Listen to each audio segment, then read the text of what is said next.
shaken to the core. The Queen has had to make that choice between the crown or a family member.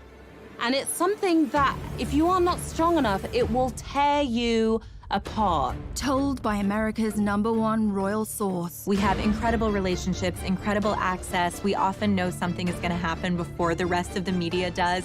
You're going to hear revelations that you've never heard before. Harry and Meghan wanted to turn their public life into a private life. As a couple, they were under an incredible amount of pressure and scrutiny. They made it known how horrible this was, that their privacy was invaded in this way. But what would happen next was shocking. They dropped a bombshell that rocked the monarchy. This wasn't just headlines in England. This is headlines in every single country. This was panic stations for the royal family. And the world is waiting to find out what will happen next. What did it mean for their titles? What did it mean for how they could earn money? Not everybody's on the same page, that much we know. They are totally royal rebels. It's changing everything for the future of the monarchy. What happens now?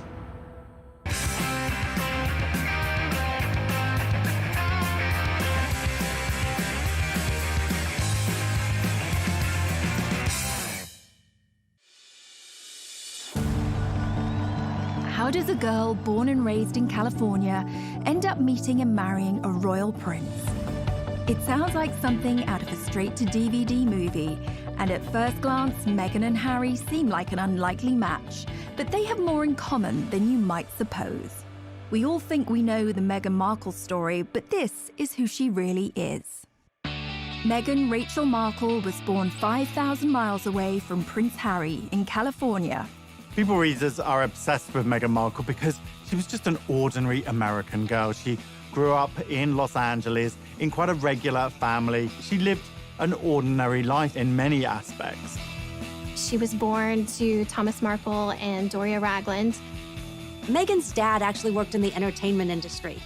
He was the lighting director on shows like Married with Children. And her mom had a bunch of different jobs. She was a yoga instructor and she was a social worker. I think her parents each brought different life experiences to her childhood and to raising her, and Meghan was really adored. When Meghan was born, she stepped into a pre-made family. She had an older stepsister, Samantha, and brother, Thomas Markle Jr., from her father's previous relationship. It was a blended family, and one of the sweet stories from her childhood that she shared is that she had coveted a Barbie doll set that was called a Heart Family. And it came in a white version and a black version.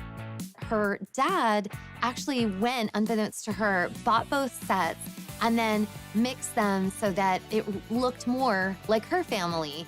It just goes to show how cherished Meghan was by her parents and how much they wanted her to feel proud of her biracial heritage.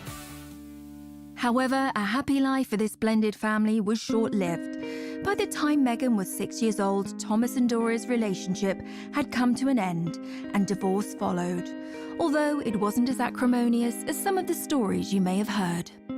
When Meghan first came on the scene, the royal scene, there was some really nasty speculation and headlines about Meghan's rough childhood, where she'd grown up, and really, frankly, racist approach to that. And it couldn't be further from the truth. They did everything they could to ensure that her childhood remained as loving and stable as possible, encouraging her creativity, making sure she was getting the very best education she could. In LA, Meghan attended the Little Red Schoolhouse and was soon writing to the very big White House. Yes, at the tender age of 11, she had already started campaigning for women's rights. When she was just 11 years old, she saw a dishwashing detergent commercial on television. It was by Procter & Gamble, and she felt it was very sexist. The gloves are coming off. Women are fighting greasy pots and pans with Ivory Clear. And Meghan said to her parents, why does it say women? Don't men also wash dishes? So her dad actually encouraged her to write a letter to Procter & Gamble, which she did, and the result was incredible. They actually changed the commercial to people across America. that got Meghan her first kind of national attention, and she saw that her voice mattered. Write letters and send them to the right people, and you can really make a difference for not just yourself, but lots of other people. As a teenager, Meghan attended the Immaculate Heart High School, an institution known for its liberal arts and drama courses. You know, Meghan always really wanted to be an actress. Even when she was in school, she was in her school plays and musicals. She was very popular, and she just sort of lit up the stage. After she graduated college, she was determined to make it as an actor. She had to start somewhere, and in 2006, she took a job as briefcase girl on the game show Deal or No Deal.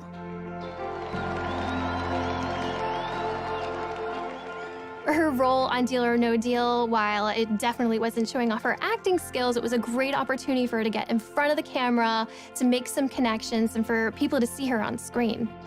After being a working actress for a while, her big break came in 2011 on the legal drama Suits, where she played paralegal Rachel Zane.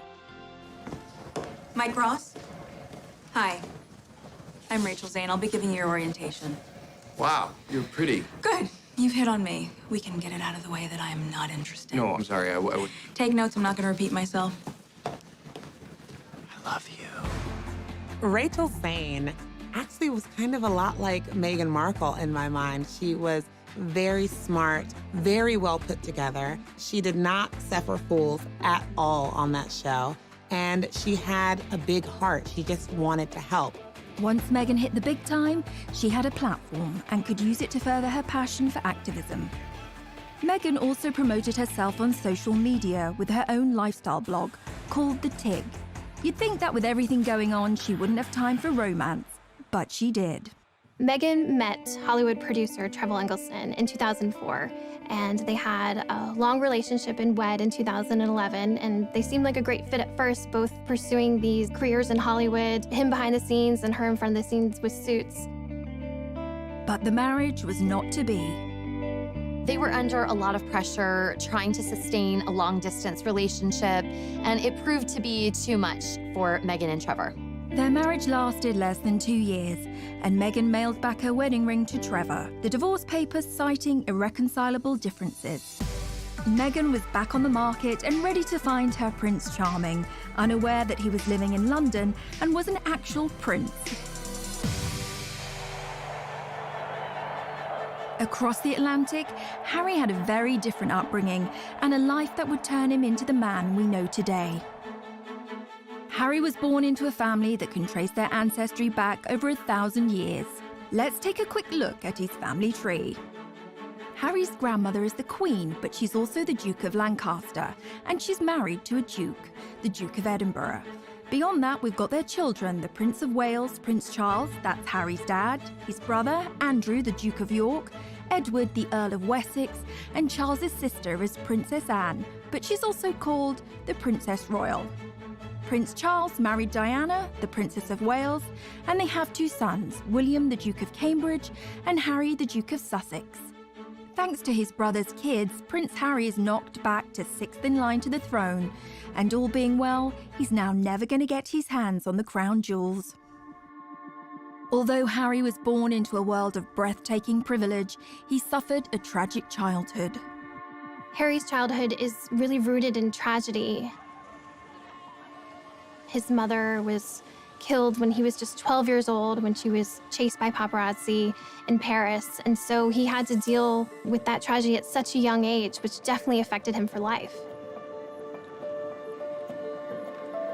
For anyone who remembers the death of Princess Diana, one of the most heartbreaking elements was seeing her young sons, William, Harry, who was just 12 years old, having to maintain that famous stiff upper lip. Everyone had to be stoic and be this brave face for the nation when Harry, a young boy, would have just been absolutely, crushed inside.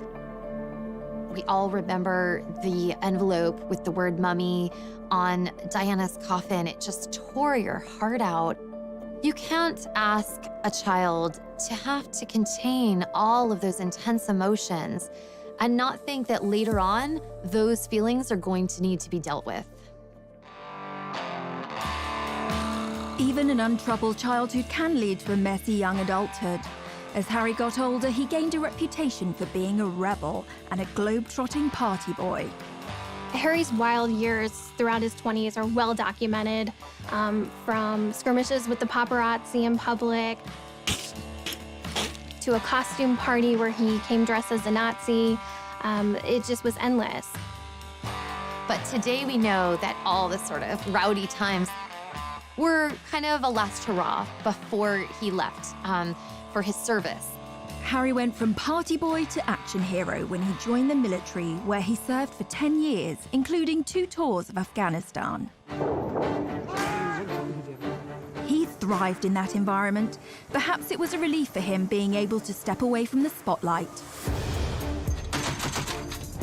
He was a particularly skilled Apache helicopter pilot and gunner and rose to the rank of captain. During the military, he was able to get out of the public eye. He was able to be one of the guys. And that really allowed him an opportunity to blossom in a way that he hadn't when he felt a little bit more repressed in the royal family. This is when we really began to see Harry coming into his own. And, watching him fly helicopters in his camo, this is when he starts to kind of rise as maybe the most sought-after bachelor in the world. Harry was always a big hit with the ladies, and some of his romantic liaisons have been with businesswoman Chelsea Davy and British model Cressida Davis, who is actually a descendant of King Charles II. Harry certainly had a busy dating life, but once he started dating someone, the whole spotlight of being in the royal family came down on them, and they couldn't handle it. 2 of his biggest relationships ended because the girls couldn't stand being in that media glare. So single again, the most eligible bachelor in the world was looking for love. But going back a little further, what about some of Harry's ancestors and their love lives? The path to royal romance has never been a particularly easy one, unless you were King Henry VIII. He set up his own religion just so he could divorce his first wife. Divorce was strictly forbidden by the Pope in those days, so Hank VIII set up the Church of England in 1534 and made himself the boss. With that technicality out of the way, he went ahead and married 5 more times. But he had 2 of his wives, Anne Boleyn and Catherine Howard, beheaded.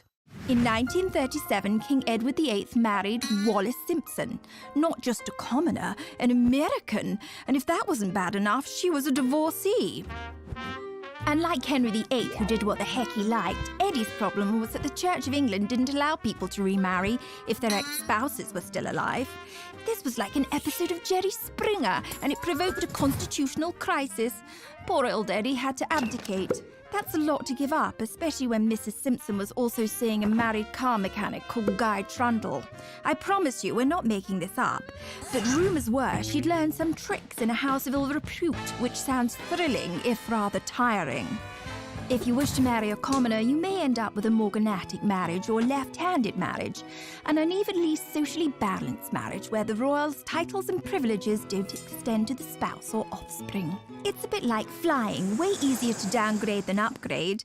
That law got changed for William and Kate, by the way. Now, Princess Margaret discovered that when she fell for Peter Townsend, a married man. Her sister, the Queen, told her she could marry him, but she'd lose all her titles and privileges. She decided to hang on to them and dump him, which feels extremely fierce and badass for 1960. Good choice, Madge. It goes to show that the path to true love is never easy, especially if you are marrying into the royal family, and Meghan would face her own challenges. Coming up. It was a very bold move, him standing up and protecting his girlfriend at the time and saying, I'm not standing for this.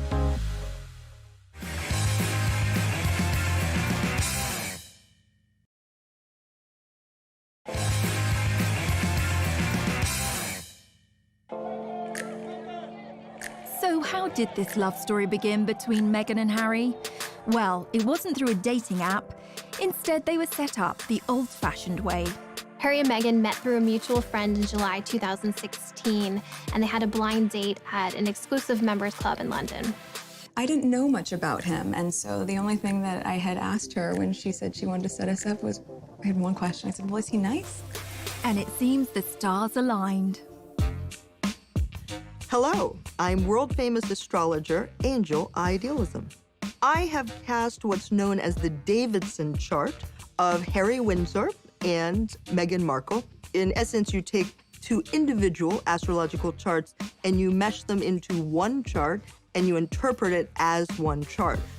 What's interesting, while I'm looking at Harry's chart, I wouldn't automatically say, oh, here's a royal. Saturn is where we have approach avoidance. I want it, I don't want it. I'm gonna eat that muffin, I'm not gonna eat that muffin. So he has it on his power seat, and Saturn rules authority figures. So he's yes, no, yes, no, yes, no. I wanna be an authority figure, I don't wanna be an authority figure. Meghan Markle, with loads of sparkle. So she does have Venus in Virgo, which is a difficult Venus position. Venus in Virgo is, I love you, comma, but your feet are stinky. I love you, comma, but I know you're a royal, but could you not be? You know, they're so bloody good together because Harry is a Virgo. And of course, Meghan has Venus in Virgo. So when somebody's Venus is on your sun, it's like you meet and it's love at first sight. So it's all or nothing, do or die. A yes is a yes, a no is a no, a maybe is why the heck we still talking. They are quite naturally a revolutionary coupling. After a handful of dates, things moved quickly, and Prince Harry invited Meghan to accompany him on a trip to Botswana in Africa. Classic fourth date move. We camped out with each other under the stars. We spent coming join me for 5 days out there, which was absolutely fantastic. So then we were really by ourselves, which was crucial to me to make sure that we had a chance to get to know each other. Yeah. Harry and Meghan were doing real-life Sleepless in London and Toronto at the time. Meghan's living in Toronto, where she has this busy career on Suits. Harry, of course, based in London. Like anyone knows, long-distance relationships aren't easy, but they found a way to make frequent trips to see each other as much as possible. For the first few months of their dating life, they were able to enjoy their secret love affair away from the glare of the media. But their relationship leaked out on October the 31st, 2016, with news Harry was dating an American actress. There's a misconception that because I have worked in the entertainment industry that this would be something I would be familiar with. But even though I'd been on my show for, I guess, 6 years at that point, and working before that, I've never been part of tabloid culture. I've never been in pop culture to that degree and lived a relatively quiet life. The British tabloids were incredibly harsh to Meghan. They used racially tinged language to describe her. They felt like she was a money grabber, a social climber, that she was doing this to be famous. The treatment of Meghan echoed how his mother Diana had been harassed and hunted by the press, but this time he was in a position to do something about it. The royal family is famously tight-lipped when it comes to talking about stories in the media, but on the 8th of November 2016, Kensington Palace issued a statement that showed Harry's true feelings and anger at the situation. That was one of the first signs, really, that Harry wasn't like the other royals, that he was not going to be put in a box and to just accept what the situation was. It was a very bold move, him standing up and protecting his girlfriend at the time and saying, I'm not standing for this. But also, Meghan was in love. She was going to do what she had to do to be there for him and to kind of deal, because you could tell this was not something that was taken lightly for her either. She took this relationship very seriously, which is clearly why she stuck around. Away from the headlines, this starry-eyed couple kept moving forward. Meghan and Harry's first public appearance on the world stage was at the Invictus Games, an international sporting event set up by the Prince for injured soldiers. They walked in to the stadium hand in hand, and it was clear that this was someone special in his life, and he was making it known to everyone. The couple were totally at ease with each other and very natural. We saw early on just how happy they were together, and part of that was through how they were breaking royal protocol. They would touch hands, we would see a little PDA, and all of that was so relatable and approachable and just made us root for the two of them that this was gonna work. Soon, Meghan started reprioritizing her life. She shut down her social media site, The Tig. She walks away from Hollywood. Which kind of had the hands of the palace saying, okay, if you're gonna be a princess, then we need to get all of these things in order. After weeks of anticipation, the world finally got the news they had been waiting for. On November 27th, 2017, Meghan and Harry announced their royal engagement. It was official. The couple, thrilled and happy to be engaged, greeted the media as a united front at the official photo call at Kensington Palace. Was it romantic? They walked out in Buckingham Palace to a place called the Sunken Garden. This was a garden that was really special. It was a favorite spot of Harry's late mother, Princess Diana, so it was a nice homage to her, a nice way of including her in the moment. You could just really feel the love radiating off of them. And it was the first moment that we saw the ring. So it was a beautiful, enormous diamond ring. The center stone is from Botswana. And then the two outside stones were from Princess Diana's collection, so including Harry's late mother in this moment. They released a beautiful set of photos that were really stunning. But even then, some of the press point out things chipping away at Meghan, pointing out ridiculous things that she wasn't wearing tights and this wasn't following royal protocol, which is just kind of ridiculous and archaic. Harry and Meghan's natural way with each other, this ease that they have, was apparent from the start, especially during this engagement announcement, holding hands, looking up at each other, all smiles, very comfortable with each other. And this was a stark contrast to the engagement announcement that we saw from Harry's mother and father, Diana and Charles, where it seemed uncomfortable and slightly awkward. Can you find the words to sum up how you feel today, both of you? Difficult to find the right sort of word, isn't it, really? Just delighted and happy. And I'm amazed that she's been brave enough to take me on. And I suppose in love. Of course. Whatever in love means. And while he must have endured a refreshed grief as he reflected on his mother not meeting Meghan, he said that they would have got along smashingly. They'd be thick as thieves, without question. I think she would be over the moon, jumping up and down, you know, so excited for me. But then, as I said, would have probably been best friends with Meghan. She's with us. I'm sure she's with us, yeah, you know, jumping up and down somewhere else.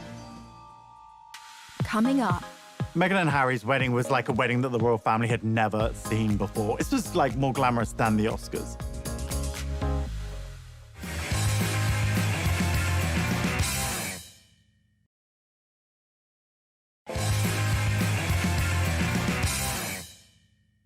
the world had been holding its breath, waiting to find out when Meghan and Harry would be tying the knot.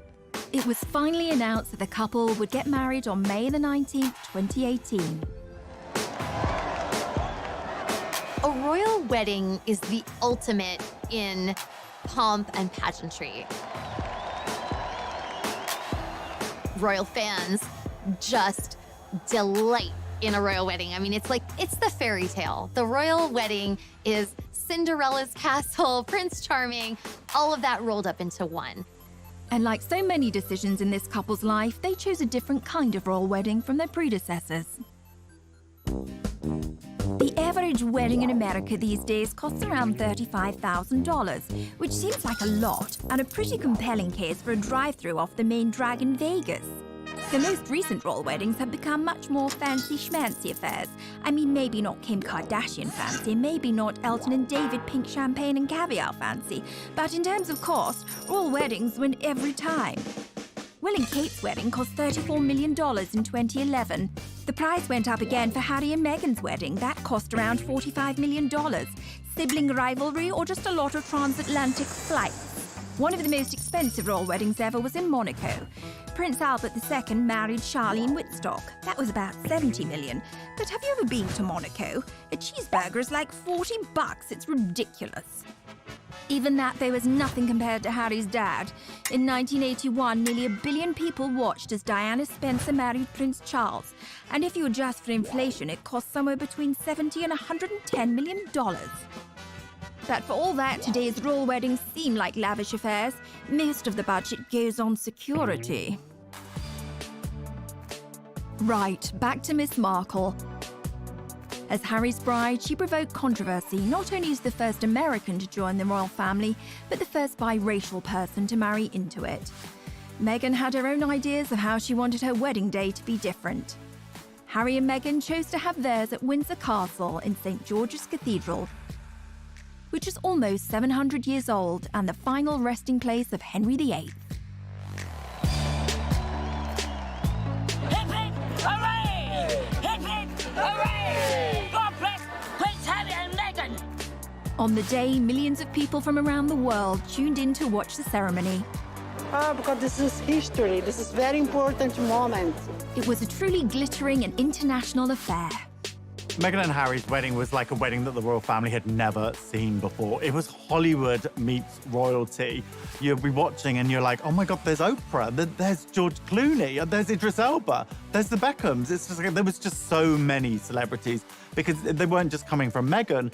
Harry had grown up with a mother who was very friendly with celebrities. This was like more glamorous than the Oscars. As with all weddings, tensions were running high. The media reported rumours that during the preparations for the wedding, a rift began between the Cambridges and the Sussexes.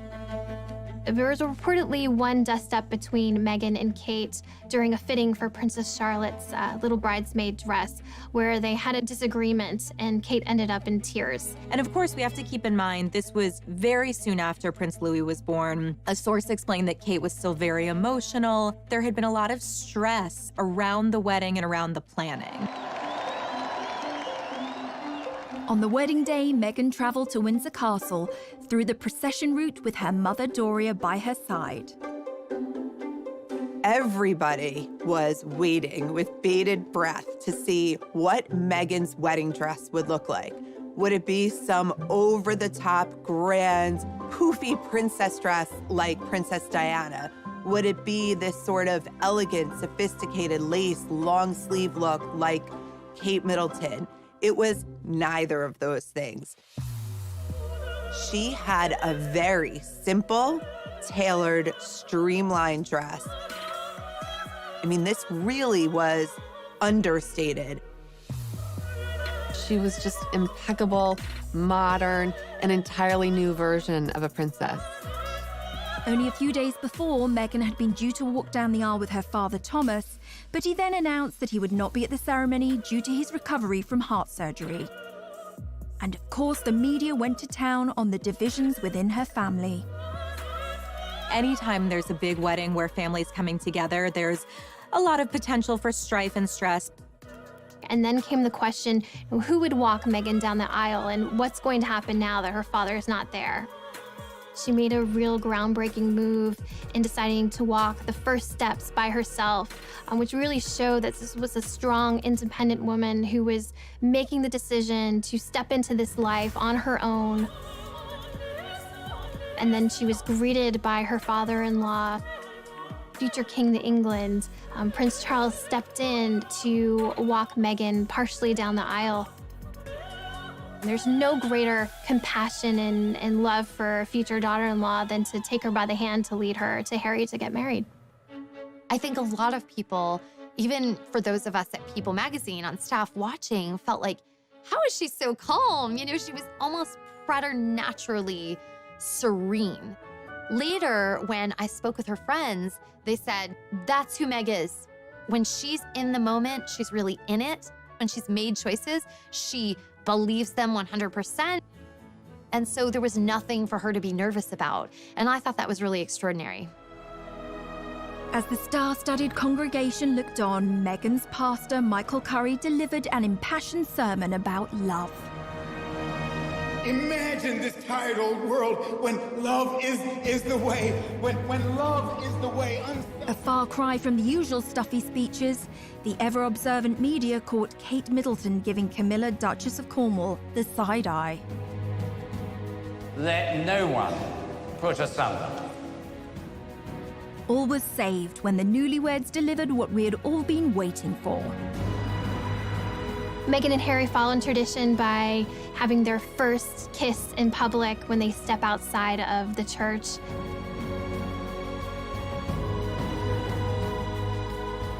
It was really the sort of like big PDA moment between the couple. The crowd went absolutely wild.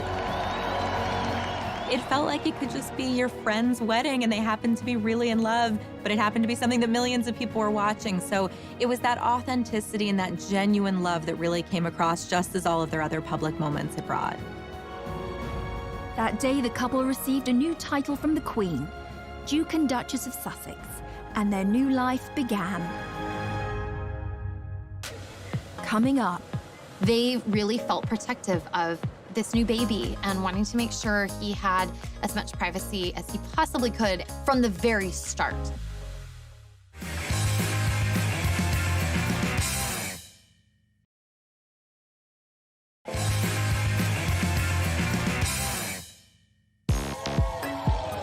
the start of Harry and Meghan's life was exciting, and as newlyweds, they moved into Kensington Palace, right next door to Will and Kate. In the summer of 2018, Meghan and Harry are settling into newlywed life. She's stepped into not only a new family, but a whole new country. So they're just kind of established in their footing as a married couple. Meghan had done a great job being accepted into the royal family, and even the usually reserved Queen took a shine to her new granddaughter-in-law. The Queen herself wanted to show how much she was eager to welcome Meghan into the royal fold, and she did that by giving Meghan a ticket on board the royal train, which is how the Queen likes to travel. And in fact, you really felt that they had this chemistry between them, and Meghan was bringing new life and new joy to these outings. Meghan and Harry began their royal duties as Duke and Duchess of Sussex. But what exactly is a duchess anyway, and where do they fit into the whole royalty ladder? So, according to tradition, or Henry VIII, you have a god at the top of the heap, well, Natch, then an emperor, then a high king or queen, then a king or queen, then come your archdukes, grand princes and princesses, grand dukes and duchesses, then come your crown prince, and I mean, we're really climbing a long way down the ladder here, aren't we? After all them come duke and duchess. Fun fact, Meghan could actually be a duke. This isn't anything to do with which bathroom she uses. A woman can be called Duke too. What about Harry, though? Well, he's a Duke of Sussex and also Earl of Dumbarton and Baron Kilkeel. The Duke and Duchess titles are kind of like a wedding present from the Queen. Here you go. I wasn't sure which toast you wanted, so I got you Hampshire instead. The annoying thing about being Duke or Duchess of Sussex is there's no duchy or territory of Sussex. Whereas Charles, Harry's dad, is Duke of Cornwall and also gets the Duchy of Cornwall, which literally means if you live in Cornwall, he could well be your landlord. Although it won't be him coming and fixing your broken toilet, but he does get the cash from owning it. And like Cornwall, there's no Duchy of Sussex and therefore no cash. So they don't get the cash, and guess what else Meghan doesn't have? Legal custody of her son Archie. According to a law from 1717, the Queen actually has governance over all the royal sprogs, including Will and Kate's. You might think it doesn't really have any relevance today, but apparently decisions like which members of the royal family are allowed to get on the same plane, yup, the Queen makes that call. Back to the couple's first royal tour of Australia, Tonga and New Zealand. Meghan and Harry were an instant hit with the public. And this is where we get to see Meghan shine. And there was a lot of echoes of Princess Diana in terms of her really bonding with people, with children, with a lot of the locals, giving speeches, which is something we hadn't seen Kate do before with such ease. Meghan was compared to Diana in another way, as a world fashion icon. Diana led the way in setting trends in the world of fashion. Back in the 80s, everybody wanted the Diana cut, and she occupied a fashion arena that included Audrey Hepburn, Jackie Kennedy, and some of the other most stylish women in history. When Princess Diana was alive, she was, without a doubt, one of the most photographed women in the world. Diana brought an innate glamour and this beauty to the royal family. It took them from royals to pretty much celebrities, all because of her and just this endless interest and curiosity in all things Diana. In 2019, Meghan was named the most powerful fashion icon, and the term the Meghan effect was coined. Like most people, I love Meghan Markle's style. We like to say at People that everything Meghan touches turns to sold. And that's because when Meghan wears something, it translates into mega sales for the brand. In one of those tours, she actually wore a bag by Strathbury. The second she wore this bag, it sold out in 11 seconds. The Duke and Duchess of Sussex were in the honeymoon phase. The tour of Australia kicked off with some bombshell news. The couple arrived into Sydney telling the world that they were expecting their first child. It was the most exciting way of kicking off a royal tour. This is a moment that the public, the entire world was excited about. Anytime there's a royal wedding, you wait for the announcement about the royal baby. This was massive news in the royal world, and for fans, I mean, it was almost too much to process. It was all happening at once. At the same time, we also noticed that Meghan and Harry are wanting to kind of put up the walls because they really felt protective of this new baby and wanting to make sure he had as much privacy as he possibly could from the very start. Weeks before the baby was born, Harry and Meghan announced they intended to keep the plans surrounding their child's birth private. It was never announced where Meghan planned to give birth. This was a major change from Kate's birth plans. Kate, obviously, at the Lindo Wing in Paddington, every single time one of her children is born, the crowds are gathered outside, you know, the news teams are there. It's a very big global event. With royal births, we famously see the new happy parents step out of the hospital. For royal fans, there's an expectation that we would be kind of, I don't know, almost included in that. And we learned pretty early on that Meghan and Harry were not going to do this. On May the 6th, 2019, baby Sussex arrived, weighing in at 7 pounds 3 ounces. And it wasn't actually until the birth certificate of Archie was released that we even knew what hospital they had gone to. Meghan said no way was she going to walk out of a hospital and into a crowd of thousands, you know, with every TV camera from all over the world there, which is what Kate did. But Kate felt that that was her duty. Meghan didn't feel it was her duty, so she didn't do it. They didn't want involvement from the press. They wanted to do it their way. This was not a baby for the public. This was their baby. The birth of a newly born royal prince on this, St. George's Day, 2018. It does seem a normal thing for a father to protect his child and to be able to do what he wants and release photos when he wants. But the British public have a very different perception of this. They pay for the royal family. So there was a lot of resentment towards Harry when he started to restrict this access. I think the christening marked a bit of a turning point where it was, no, this is a private event. We're not going to bring, you know, cameras in. We're not going to release dozens of photos. That was a shift that a lot of people had to get used to. Meghan, Harry and baby Archie then moved away from Kensington Palace to Frogmore Cottage in Windsor. Well, Harry said that he felt like a prisoner in Kensington Palace. He couldn't wait to get out of there. The Queen offered them Frogmore Cottage, but it was in a very dilapidated state. And unfortunately for Harry and Meghan, the bill fell on the taxpayer, and it was £2.4 million. And that caused a lot of bad feeling as well. The public started to feel like this quid pro quo was off kilter. Like, well, you know, if we're helping pay for, I don't know, your new kitchen, we should get to see, you know, Archie on his special day. Meghan and Harry, they wanted to be royal and to enjoy the royal life, but they also wanted a private life. And those two don't really go together. Coming up. It was the first time that a member of the British royal family has done anything like that.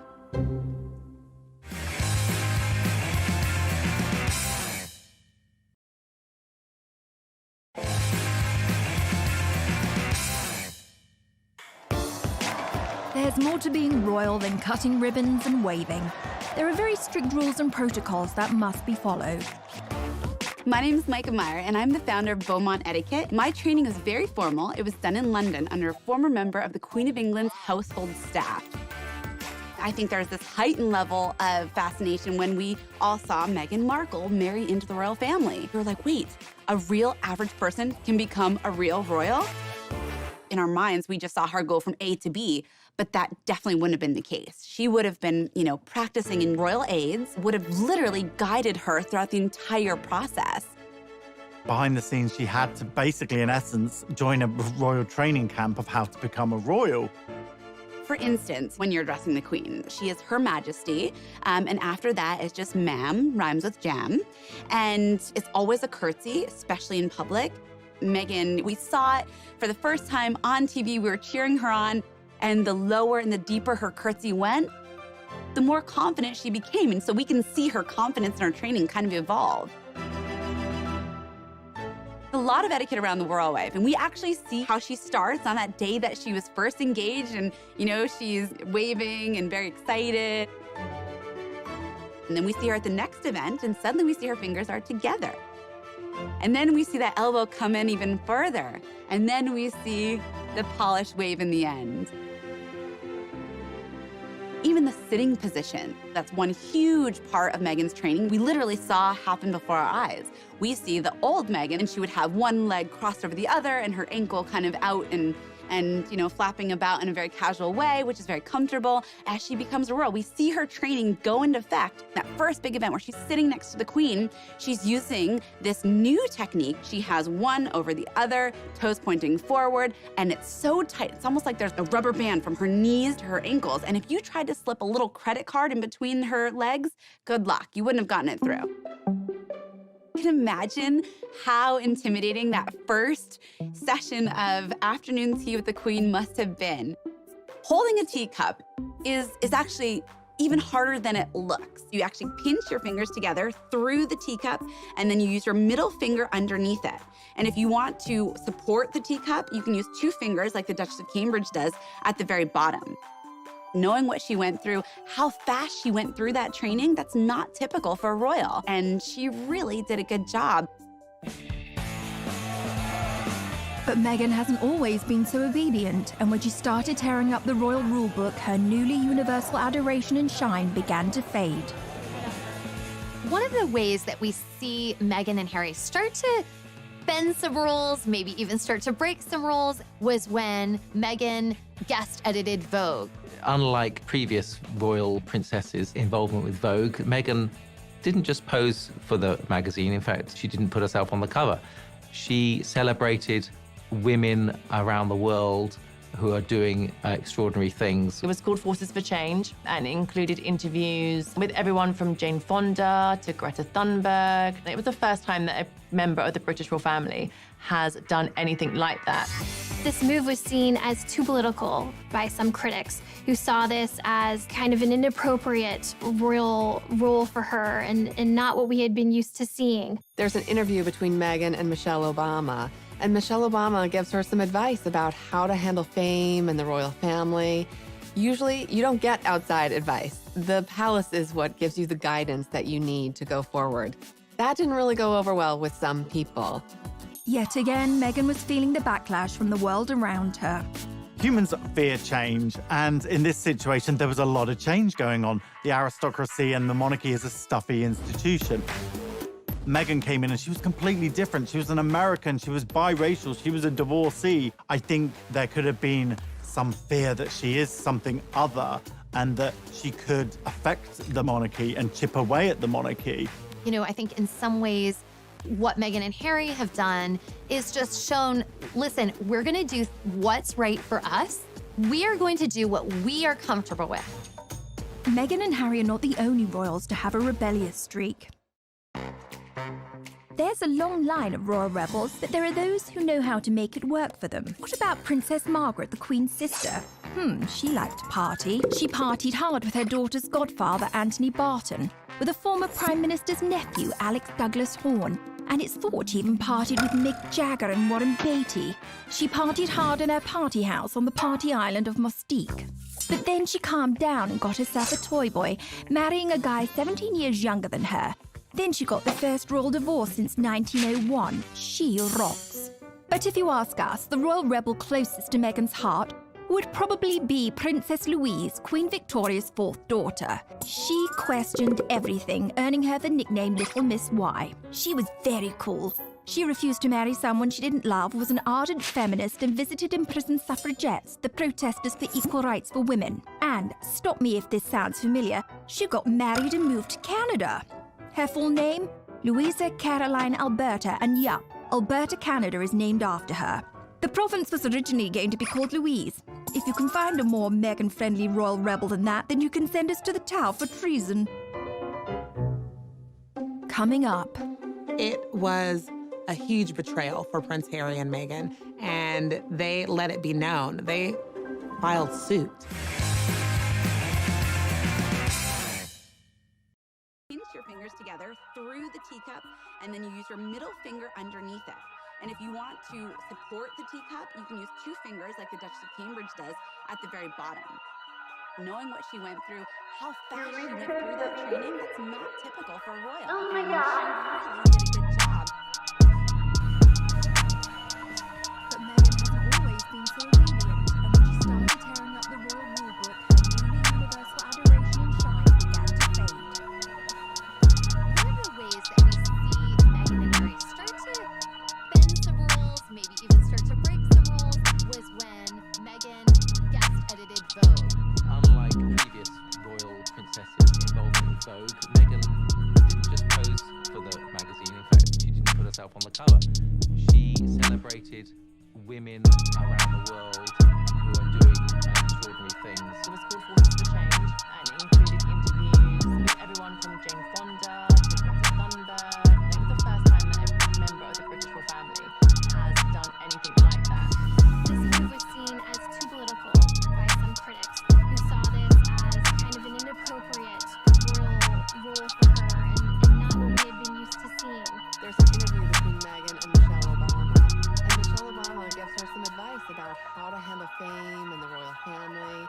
Usually, you don't get outside advice. The palace is what gives you the guidance that you need to go forward. That didn't really go over well with some people. Yet again, Meghan was feeling the backlash from the world around her. Humans fear change, and in this situation, there was a lot of change going on. The aristocracy and the monarchy is a stuffy institution. Meghan came in and she was completely different. She was an American, she was biracial, she was a divorcee. I think there could have been some fear that she is something other, and that she could affect the monarchy and chip away at the monarchy. In some ways, what Meghan and Harry have done is just shown, listen, we're going to do what's right for us. We are going to do what we are comfortable with. Meghan and Harry are not the only royals to have a rebellious streak. There's a long line of royal rebels, but there are those who know how to make it work for them. It's about Princess Margaret, the Queen's sister. She liked to party. She partied hard with her daughter's godfather, Anthony Barton, with the former Prime Minister's nephew, Alex Douglas Horn, and it's thought she even partied with Mick Jagger and Warren Beatty. She partied hard in her party house on the party island of Mustique. But then she calmed down and got herself a toy boy, marrying a guy 17 years younger than her. Then she got her first royal divorce since 1901. She rocks. But if you ask us, the royal rebel closest to Meghan's heart would probably be Princess Louise, Queen Victoria's fourth daughter. She questioned everything, earning her the nickname Little Miss Y. She was very cool. She refused to marry someone she didn't love, was an ardent feminist, and visited imprisoned suffragettes, the protesters for equal rights for women. And, stop me if this sounds familiar, she got married and moved to Canada. Her full name? Louisa Caroline Alberta, and yup, Alberta, Canada is named after her. The province was originally going to be called Louise. If you can find a more Meghan-friendly royal rebel than that, then you can send us to the Tower for treason. Coming up. It was a huge betrayal for Prince Harry and Meghan, and they let it be known. They filed suit.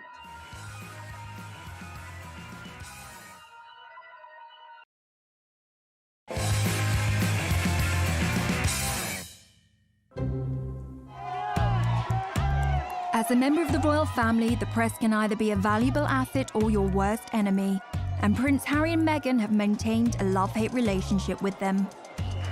There have been times when the royals have welcomed the press in terms of trying to get their messages out. And this can be anything from, obviously, the Royal Rota, which is the established UK press corps, attending their engagements, which are to benefit charity, to shine a light on good causes. And that's the time when they really embrace the press. Even Harry's mother, Diana, used the media to her advantage.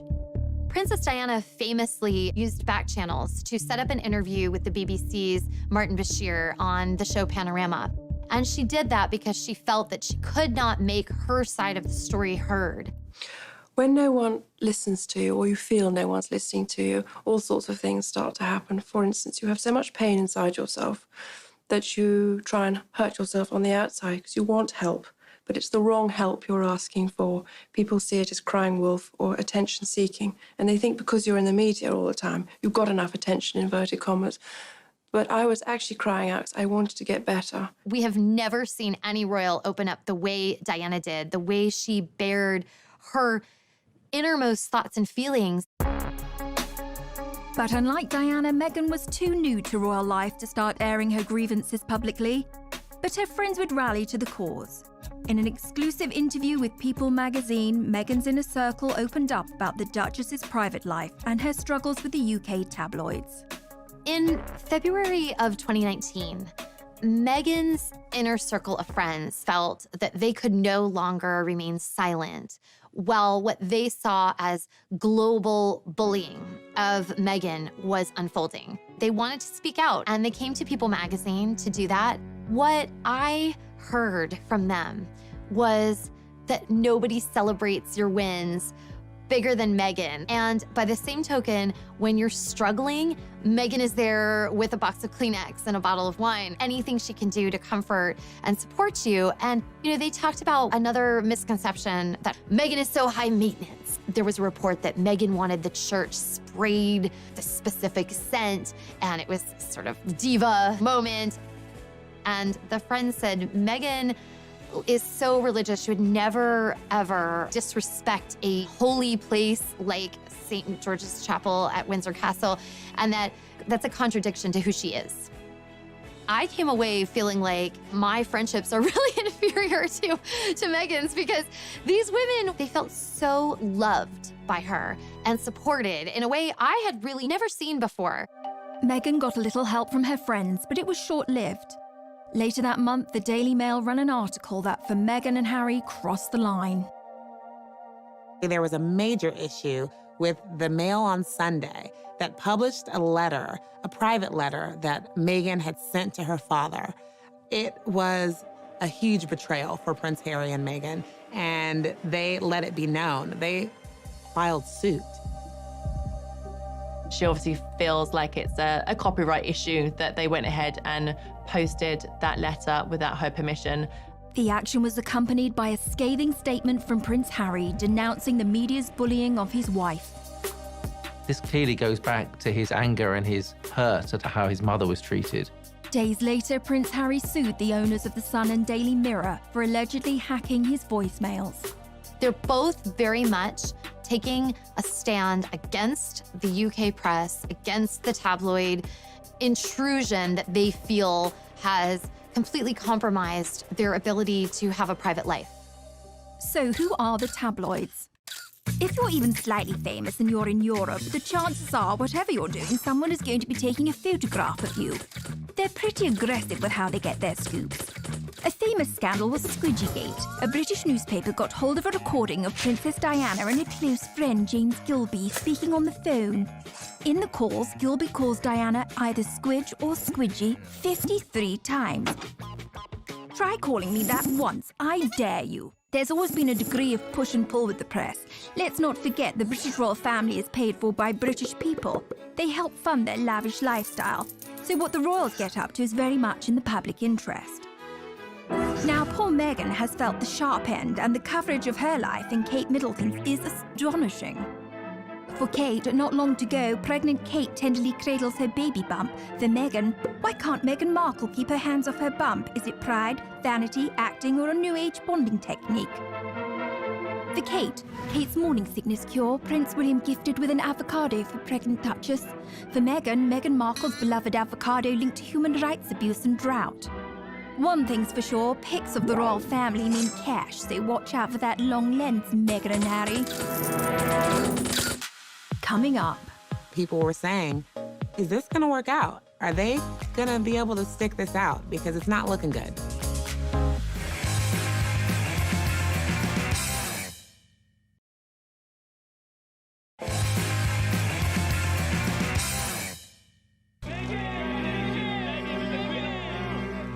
As media scrutiny intensified, so did tensions inside the royal family. This was a turning point for Prince Harry and Meghan when it came to them just not putting up with the British press anymore. You would think that, the royal family would step out and make some sort of decree or something in their support, and it didn't happen. And you start to see not only the shift between Prince Harry and Meghan and the press, but a little bit of a shift between them and their family. There were some tensions going on behind the scenes. I think what happens with any family is that an outsider, someone else comes in, they marry a member of the family, and the dynamic changes. Things were maybe not as copacetic as they seemed. Things were sort of strained. People obviously looked into a lot of this, and what appears to be at the root of it is a division between the brothers, William and Harry. Tensions between Harry and William had apparently been growing for some time. What had happened is Prince William had confronted his brother in the run-up to Meghan and Harry's wedding. He just questioned him about, do you think she's the right girl for you, effectively? Is she the right person for this job? That went down badly with Harry. We understand was obviously quite angry. Harry never forgot that. That started a rift that had only deepened. They were never able to really heal from that initial disagreement. Harry and William have always had a particularly unique bond as siblings. Let's explore the brothers' relationship a little bit deeper. William and Harry were born just over 2 years apart. They were close as children, and as they grew up in a family where roles and status mean everything, it was inevitably going to put a strain on even the tightest brotherly relationship. In royal circles, children are often referred to as the heir and the spare. The eldest is destined to be king, while the younger one can end up feeling a little redundant. For William to take a leap like Harry's would be almost unthinkable. He has a lot of skin in the game. He's going to be the freaking king after all. But the pressure on him to stay would be impossible to resist. Harry, by contrast, as the spare, has a little more wiggle room. One thing's for sure, they're both dealing with massive adjustments to their lives, so it's anyone's guess what the brothers' relationship will look like moving forward. Meanwhile, Kate and Meghan were dealing with their own issues. I think we all wanted Meghan and Kate to be best friends because we love Kate and we love Meghan, and it was, okay, now we have two of them. But they're so different. They grew up completely different, and they have different roles now. So when they didn't really seem to become best friends, people started thinking that they were frenemies. And the tabloids went crazy, setting them up against each other. Any new mom can understand the value of calling a girlfriend and having someone over to help you out and figure out this new role as a mother. And Meghan was very isolated. She was starting anew without the support system that most of us have when we enter this new chapter of our lives. So you had Meghan having trouble settling into royal life. Kate is not able to necessarily be that support. And Harry and William not talking very much anymore. So the two couples became estranged. It was on a tour to South Africa that Harry and Meghan seemed to finally reach a breaking point. When they were in South Africa, they recorded a documentary with ITV, and it was really the most personal we've ever seen Harry and Meghan be. They had a film crew following them, and this really was the first time that they were honest about how they felt. They did an interview with Tom Bradby, who is a TV journalist. He has, over the years, become quite close to Harry and become a sort of spokesperson for Harry. And he interviewed them, and Harry was amazingly open. You're living in this goldfish bowl, the interest is huge, the pressure is great. I mean, do you want to talk me through the last year and where you're at? Look, part of this job and part of any job, like everybody, means putting on a brave face and turning a cheek to a lot of this stuff. But again, for me and for my wife, you know, of course there's a lot of stuff that hurts. They felt that they were in isolation, and they also felt that they had no support when it came to all these things that they were uniquely dealing with. Another huge moment in that documentary was where Meghan spoke out about how she was feeling. You could tell that she had been struggling in her role as a new royal and as a new mom. It's obviously an area one has to tiptoe into very gently, but I don't know what the impact on your physical and mental health of all the pressure that you clearly feel under. I would say, look, any woman, especially when they're pregnant, you're really vulnerable. You add this on top of just trying to be a new mom or trying to be a newlywed. And also thank you for asking, because not many people have asked if I'm okay, but it's a very real thing to be going through behind the scenes. I think Meghan was really sending a message direct to camera saying, I need help here. This is a difficult situation. When she says not a lot of people have asked if I'm okay, she's not really referring to the public or fans who support her. She didn't feel members of the royal family had asked if she was okay. People were saying, is this gonna work out? Are they gonna be able to stick this out? Because it's not looking good. The Sussexes were looking for a happy and authentic life, and they needed to find a solution, however drastic. Coming up. When Harry and Meghan made this announcement, the world was stunned.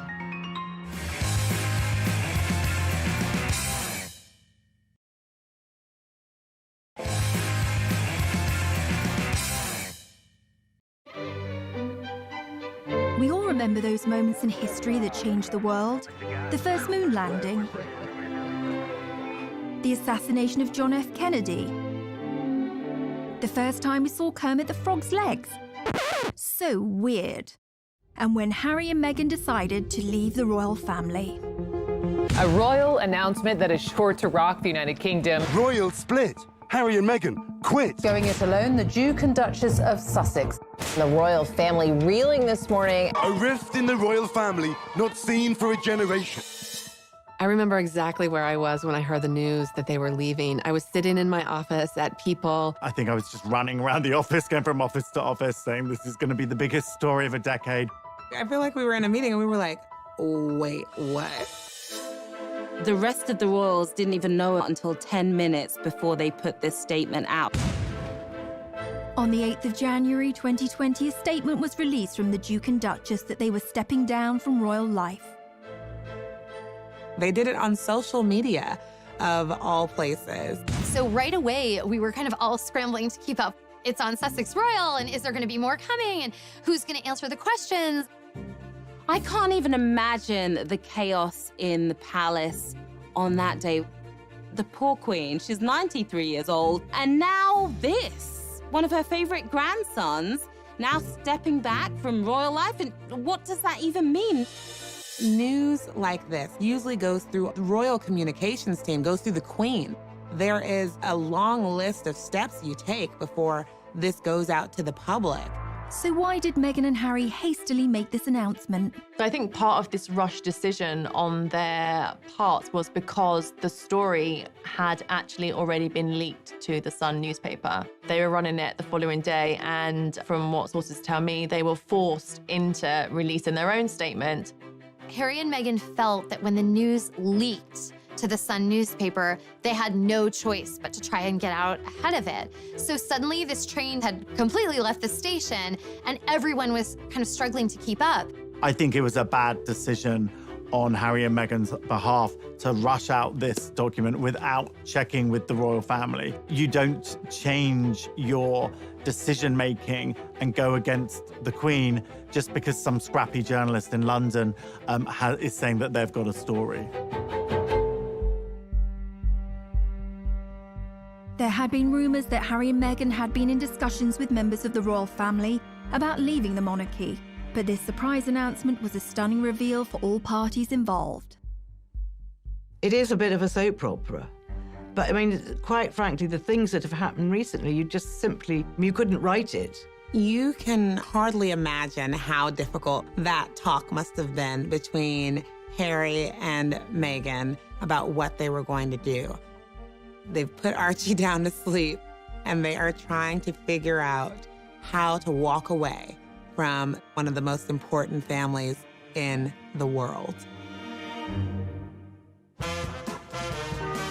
Meghan and Harry have not been the only royals to drop a bombshell. Being royal is a high-stakes game, and if we look to the past, Meghan and Harry are not alone in causing a few royal eyebrows to be raised. Good old Chuck and Cammy, Charles and Camilla, first met in 1971, but waited 34 years to get married.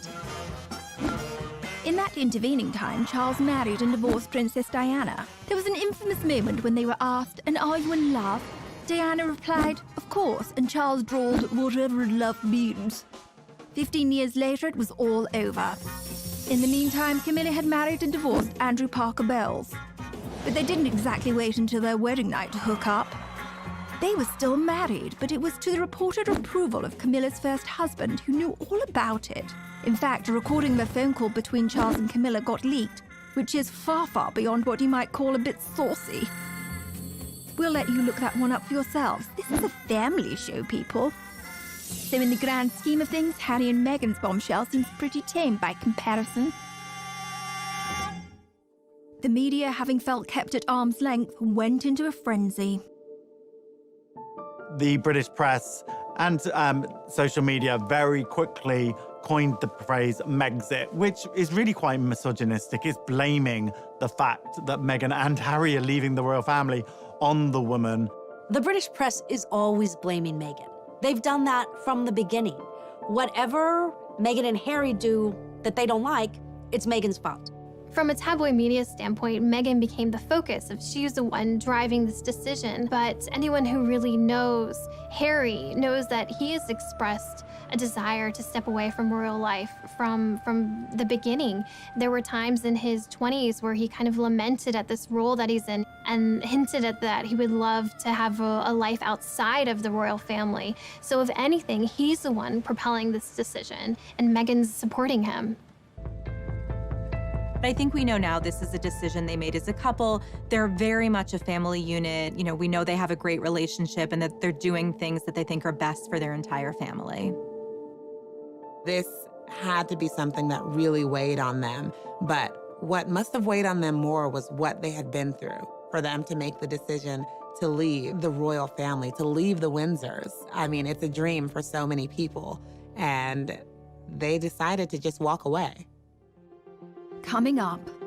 Something like this could bring down the monarchy.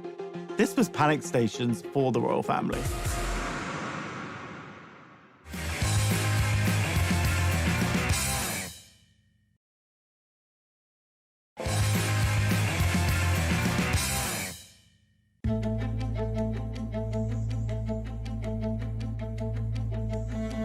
After the bombshell was dropped, all royal parties had to scramble to determine what would happen next. Something like this could bring down the monarchy. This was panic stations for the royal family. Buckingham Palace did release a statement, and I think this was a big shock to the world. It was obvious from that statement that they weren't on the same page. The discussions are still ongoing. We know they are expressing an interest to do this, but all the details haven't been worked out yet. The thing is, you don't announce the plan until you know what the plan is, right? They did things back to front. By now, Meghan had already gone to Canada, and 93-year-old Queen Elizabeth had to spring into action and implement damage control for the monarchy. The Queen and her senior advisors did some very quick thinking. They said that they were going to have a summit at Sandringham. She had Charles and William and Harry all meet her there, and then they sat down to talk it out. The pressure on the Queen here is immense. The Queen was on her back foot. She is under pressure to be the leader and to have an answer and to have a path forward, and the clock is ticking. Within days, on January the 13th, 2020, the Queen publicly announced a declaration of her blessing for the couple. 5 days later, the Queen released a statement that was really in support of Harry and Meghan's decision. And this was one of the most emotional statements we had ever seen from the Queen. Since the death of Princess Diana, she used terms like my grandson, my family. We're not used to seeing those sort of terms of endearment coming from the Queen. She loves Harry. She wanted to make sure that Meghan and Harry felt that they had her backing. But that also helped kind of put a lid on any other gossip and drama that would immediately come out in those first few days. This is unprecedented. There were so many details to work out, so many questions. Where are they going to live? What will their titles be? Everyone wants to know how they will actually go about charting out this new life and where the money's gonna come from. What are they gonna do? But how do the royals make their money? Yes, let's talk about money. I'm Haley Sachs, and I'm a financial pop star. The royals make their money 3 different ways: through inheritances, sovereign grants, and also through duchies. The sovereign grant is taxpayer money. So if you're watching this and you live in Britain, I'm sorry, because you paid Meghan and Harry $130K last year just to leave your country. So yeah, you can cry about that. Basically what the duchies are is like Prince Charles is a landlord. He's inherited these properties. They're baller properties, and he's making money on them because people live there, they visit, and he's pocketing the cash. Prince Charles, he gives some of that money to his sons. The Sussexes can credit 95% of their income just to Prince Harry having a rich dad. So yes, Harry has a rich dad, but he also had a rich mom.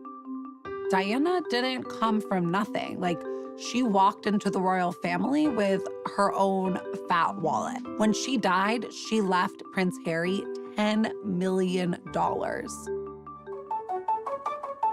Even though the couple quit being royals, these two are media starlets.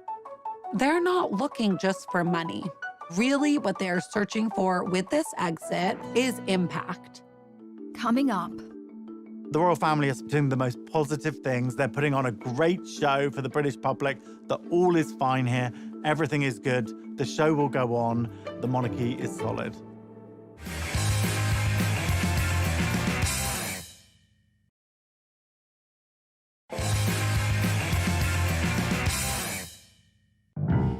While Meghan was busy unpacking her Suits DVDs in Canada, it was back to business for the royal family.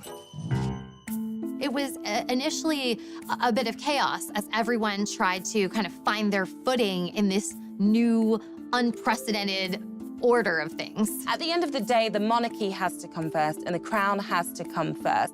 The Queen, she's not going to let her emotions get the better of her. Now it's about action. It's about taking action and figuring out what are next steps. The monarchy is often, throughout history, in a very vulnerable position.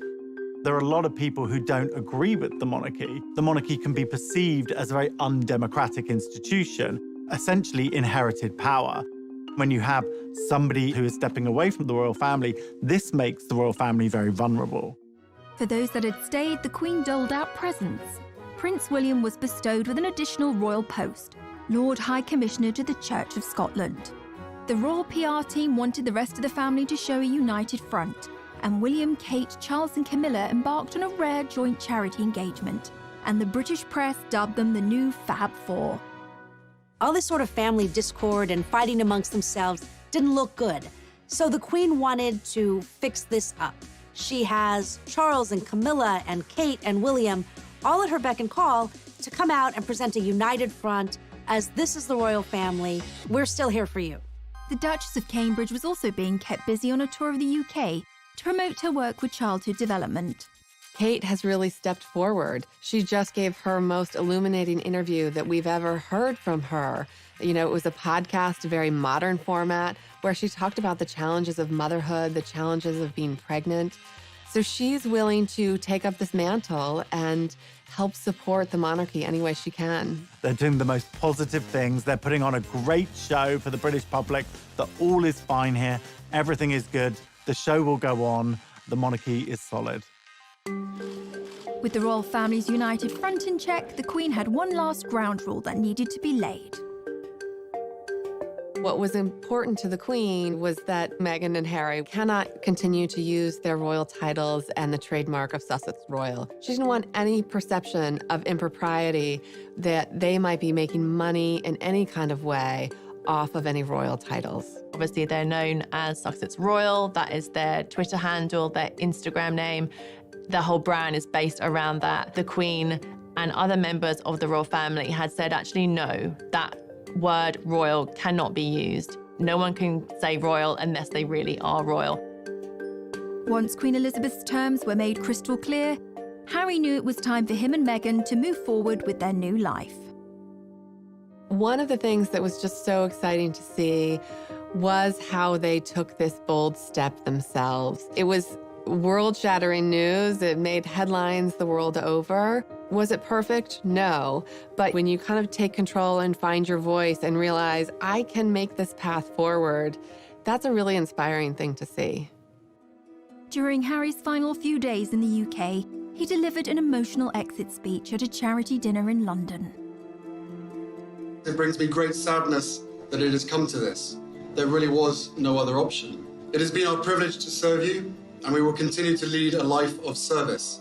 So in that respect, nothing changes. But I hope that helps you understand that I would step my family back from all I have ever known to take a step forward into what I hope can be a more peaceful life.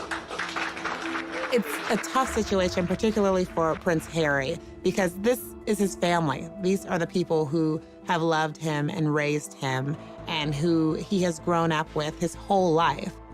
We've all been in family situations that can be complicated, but they're always a part of who we are. So I think the goal for them is to still have warm relations. I think Harry and William still want to reforge their bond, but it's going to look very different than anything we've ever seen before. The rest of the world had their own reactions in the aftermath of the Sussex's bombshell announcement. While Harry filled a suitcase with a gold toothbrush, some monogrammed socks, and a copy of How to Succeed in Business, support was flooding in from celebrity friends and admirers. Bette Midler hoped Meghan would bankrupt them all, although I don't quite see how she'd manage that. Oprah Winfrey said she supports them 1,000%. And Jack Osborne observed, "Listen, Prince Harry, if I can survive my family, you can survive yours." And Meghan's friend Jessica Mulroney, who previously had the sweetest babysitting gig imaginable looking after Archie, called out critics of Meghan as racist bullies and posted this quote on Instagram after the news. "A strong woman looks a challenge in the eye and gives it a wink. Wink hard, Meghan." Coming up, how is the next chapter going to unfold? The world is their oyster right now. They can pretty much do anything that they want.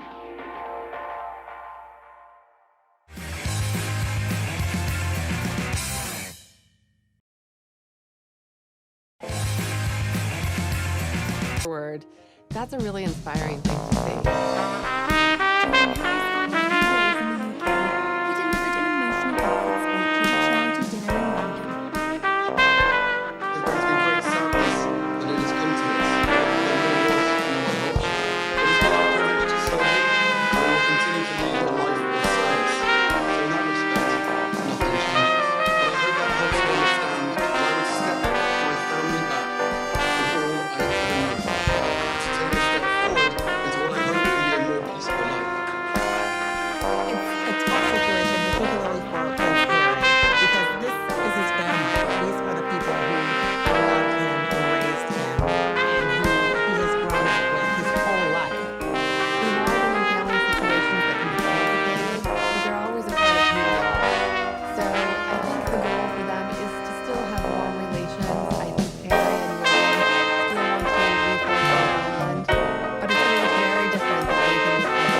Bette Midler hoped Meghan would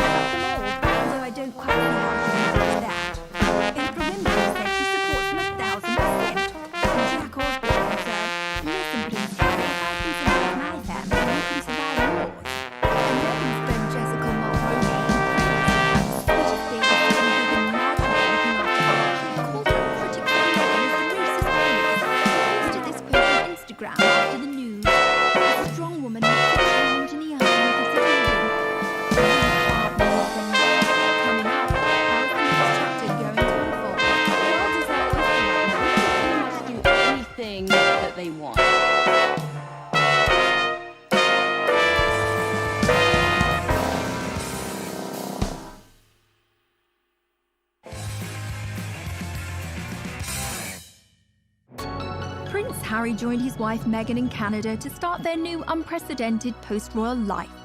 It was revealed that Meghan and Harry are going to be splitting their time between the UK and Canada during this period of transition. So they set their sights on Vancouver Island, where they spent a lot of the time over the holidays.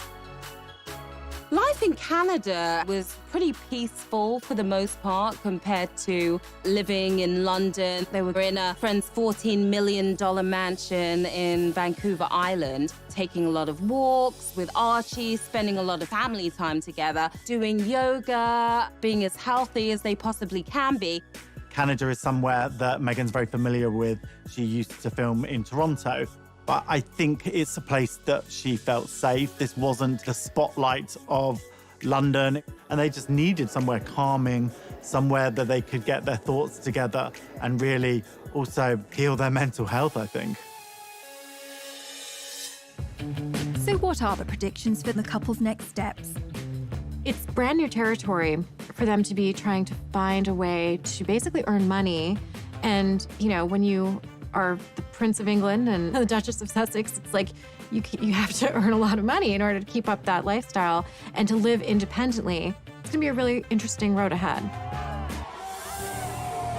Their last round of royal engagements were in March. They're officially stepping back, and they'll no longer be using their HRH titles or Sussex Royal. But I think the world is their oyster right now. They can pretty much do anything that they want. Both of them are very smart. Both of them are very talented. Harry and Meghan's next steps in terms of their careers is anyone's guess. Who knows whether we might see a Meghan Markle clothing range for one of her women empowerment charities. We might see a book deal maybe, although various ones of those have been denied so far. We also know that Harry is involved in a TV project with Oprah for Apple TV. So that will be announced at some point this year, I'm told. We've already seen that Meghan did her first voiceover role for Disney, and the check was donated to a charity for elephants. They're definitely going to be cashing in on their celebrity status. There is no way they're going to be penniless. They are going to have offers coming through the door. We saw Harry and Meghan recently in Miami at this banking summit at JP Morgan. We thought they were going to be laying low. Suddenly we got the news that Harry and Meghan were sitting next to J-Lo and A-Rod at a star-studded event for JP Morgan. And there are rumors that Harry earned $1 million for giving a speech at that event. It's not a bad paycheck at all, especially for your first time outside of the royal family. People are going to be offering them deals left, right, and center, but they still have to have composure and remember where they came from, because ultimately they don't want to disrespect the monarchy.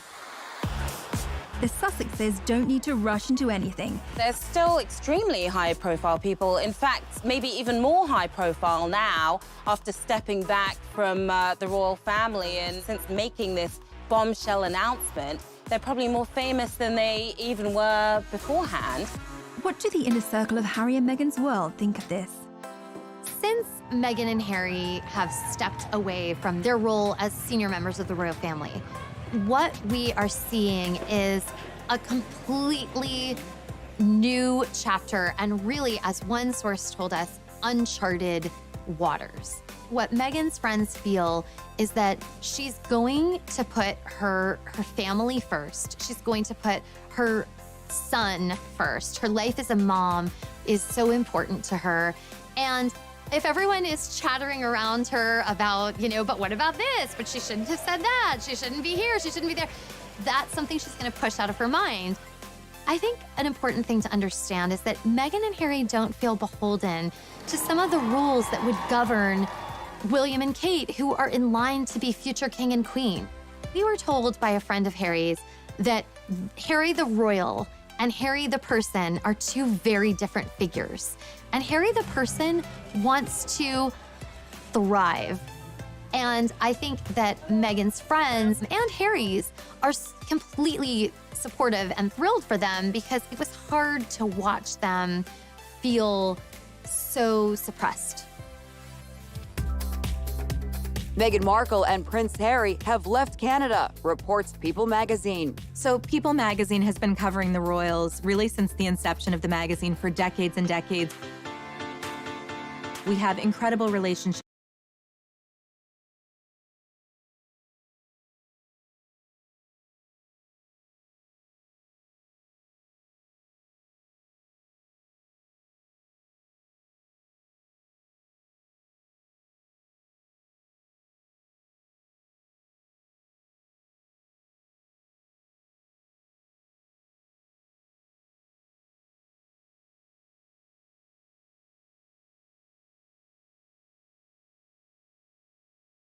Incredible access. We often know something is going to happen before the public does, before the rest of the media does.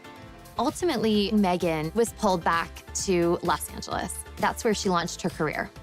They are doing everything that they can to create a more peaceful life for Archie and for themselves and for their own sanity. They knew that they had to do something. We all knew that something had to give. Prince Harry and Meghan Markle got their wish, but they didn't. They are still very much in the spotlight. I mean, there is a huge glare on them. Everyone wants to know what this new life looks like. And I don't think that's going away anytime soon.